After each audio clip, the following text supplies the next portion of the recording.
A lenda mais famosa ligada a Ozzy Osbourne é que ele teria mordido a cabeça de um morcego vivo durante um show. Pois bem, não é lenda. Segundo o próprio cantor, em sua autobiografia, o fato aconteceu em janeiro de 1982, durante um show em Iowa. Em sua defesa, Ozzy diz que achou que o animal era de plástico e o mordeu porque achou que isso iria impressionar a plateia. Quando sentiu sangue inundando sua boca, percebeu que era um morcego de verdade. A história que Ozzy teria arrancado a dentadas a cabeça de uma pomba durante uma reunião com executivos da indústria fonográfica também é verdadeira. O fato aconteceu em 1981, em Los Angeles. Ozzy estava reunido com diretores de sua gravadora, negociando um novo contrato. Sob sugestão de sua esposa Sharon, ele levava 2 pombas no bolso do casaco, para soltá-las como forma de celebrar o possível acordo. Quando as coisas não saíram conforme o esperado, ele decapitou uma delas com uma mordida e cuspiu a cabeça no colo de uma secretária. Ozzy tornou-se uma persona não grata no Texas, depois que urinou no Muro do Álamo, um dos mais importantes monumentos históricos dos Estados Unidos. De acordo com o livro Eu Sou Ozzy, tudo aconteceu assim. Ele acordou num quarto de hotel e todas suas roupas haviam sido escondidas por sua mulher Sharon, para impedir que ele saísse em busca de bebidas. O cantor então pegou um vestido da sua esposa e foi para a rua. Quando sentiu vontade de urinar, virou-se para o primeiro muro que encontrou, e era o Forte Alamo.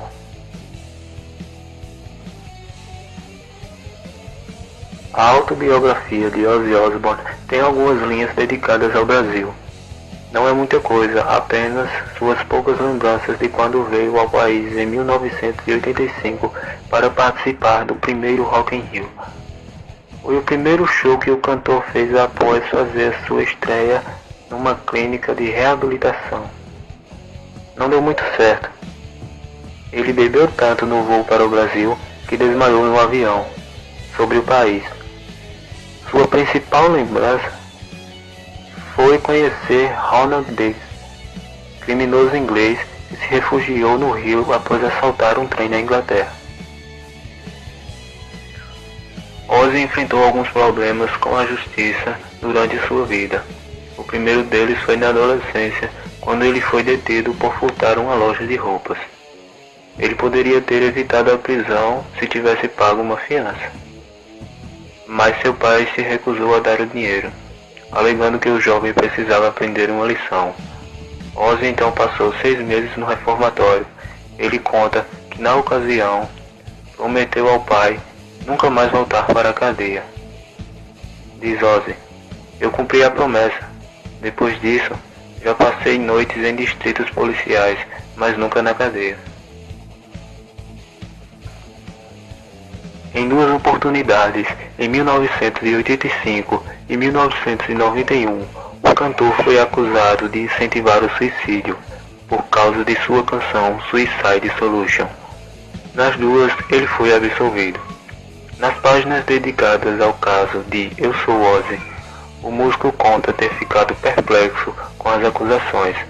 Sua maneira de lidar com a pressão foi, mais uma vez, ficar completamente bêbado. Segundo ele, na primeira entrevista coletiva que deu para dar sua versão dos fatos, ele mal conseguia entender as perguntas, tamanha era a quantidade de álcool que tinha ingerido. Em Eu Sou Ozzy, o cantor garante que não consegue viver sem sua esposa Sharon.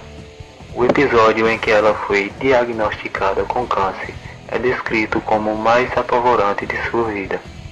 Isso não impediu, no entanto, que os dois estivessem em brigas terríveis. Na pior delas, em 1989, o cantor agarrou o pescoço da mulher e tentou estrangulá-la. Ela conseguiu chamar a polícia e o acusou de tentativa de assassinato. Depois, os dois fizeram as pazes e ela retirou a queixa, com a condição que ele se internasse em uma clínica de reabilitação. No meio dos anos 1980, Ozzy achou que estava com AIDS.